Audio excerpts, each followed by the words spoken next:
जो welcome to my channel Kavita classes. आज हम लोग देखेंगे कक्षा 10 के विज्ञान के पेपर।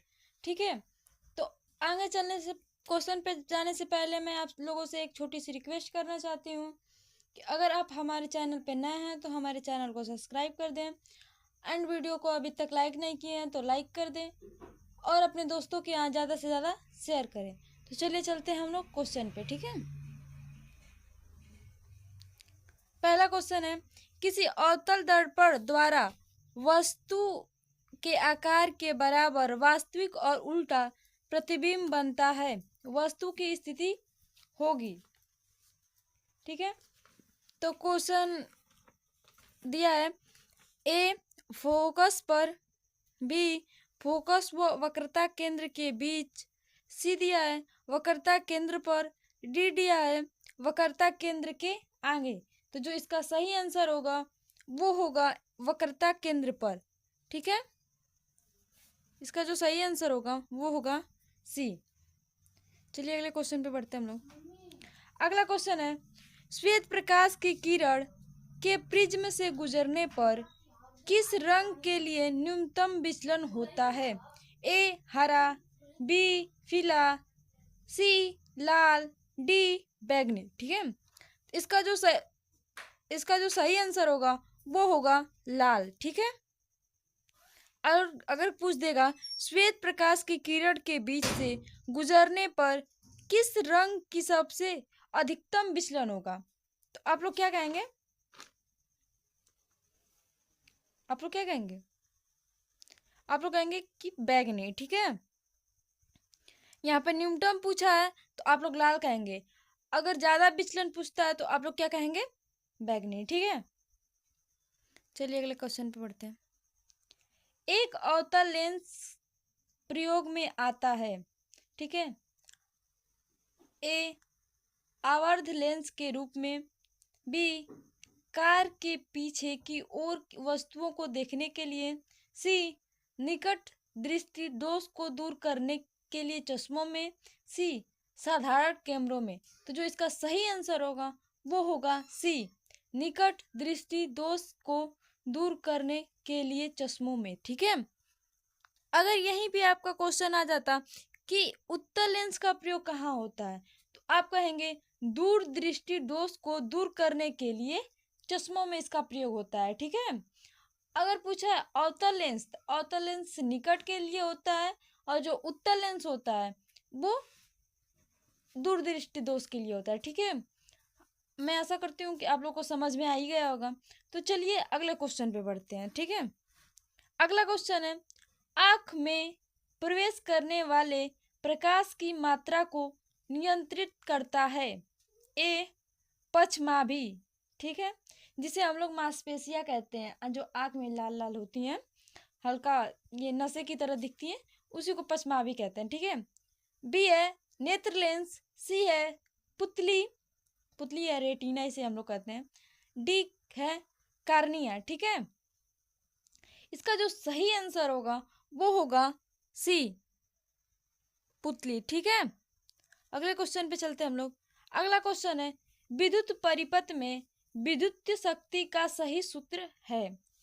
ठीक है, इसका जो सही आंसर होगा वो होगा, पहला तो दिया है P बराबर आई बराबर आई इंटू आर। ठीक है, दूसरा दिया है P बराबर आई के स्क्वायर आर। ठीक है, और तीसरा दिया है P बराबर V2 R। ठीक है, तीसरा दिया है P बराबर IR2। ठीक है, तो जो इसका सही आंसर होगा वो होगा बी। ठीक है, चलिए अगले क्वेश्चन पे चलते हैं। किसी विद्युत धारावाही सीधी लंबी परिनलिका के भीतर चुंबकीय क्षेत्र होता है। ए शून्य होता है, बी सभी बिंदुओं पर समान होता है, सी इसके सिरे की ओर जाने पर घटता है, डी इसके सिरों की ओर आने पर बढ़ता है। तो जो एक धारावाहिक लंबी परिनालिका ऐसे होगी। ठीक है, ऐसे तो उसके भीतर जो चुंबकीय क्षेत्र होगा वो हर जगह परिनालिका के हर जगह समान होगी। ठीक है, इसका जो सही आंसर होगा वो होगा सभी बिंदुओं पर समान होगी। ठीक है, इसका जो सही आंसर होगा वो होगा बी। अगले क्वेश्चन पे चलते हैं हम लोग। भारत में प्रत्यावर्ती धारा एसी आपूर्ति की आवृत्ति है। ठीक है, ए 0 हर्ट्ज, बी 50 हर्ट्ज, सी 60 हर्ट्ज, डी 1000 हर्ट्ज। ठीक है, इसका जो सही आंसर होगा वो होगा 50 हर्ट्ज। ठीक है, चलिए अगले क्वेश्चन पे बढ़ते हैं। अगला क्वेश्चन है आर्सेनिक तत्व है ए धातु, बी अधातु, सी उपधातु एंड डी है निष्कर्षीय या अक्रिय। ठीक है, तो जो इसका सही आंसर होगा वो होगा सी उपधातु। ठीक है, जो आर्सेनिक होता है वो एक प्रकार का उपधातु होता है। ठीक है, चलिए अगले क्वेश्चन पे चलते हैं। निम्नलिखित में से प्रोपेन है ए CH3 एक, इसका जो सही आंसर होगा वो होगा ए। ठीक है, चलिए अगले क्वेश्चन पे चलते हैं। अगला क्वेश्चन है निम्नलिखित अभिक्रिया किस प्रकार की है। जो अभिक्रिया हो रही है वो किस प्रकार की अभिक्रिया है। ठीक है, Fe2O plus 2Al arrow Al2O plus 2Fe। ठीक है, ए दिया है संयोजन अभिक्रिया, बी दिया है द्विविस्थापन अभिक्रिया, सी दिया है वियोजन अभिक्रिया और डी दिया है विस्थापन अभिक्रिया। तो इसका जो सही आंसर होगा वो होगा डी विस्थापन अभिक्रिया है। ठीक है, चलिए अगले क्वेश्चन पे पढ़ते हैं।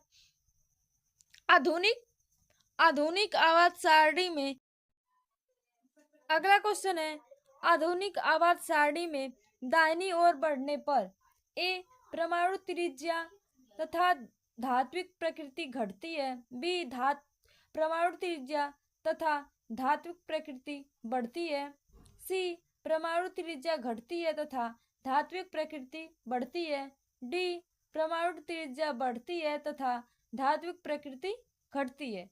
तो जो इसका सही आंसर होगा वो होगा ए।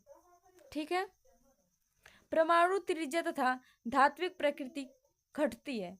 अगर हम आवर्त सारणी में दाहिनी ओर बढ़ेंगे तो परमाणु की जो त्रिज्या होगी वो भी कम होगी और धात्विक प्रकृति भी कम होगी।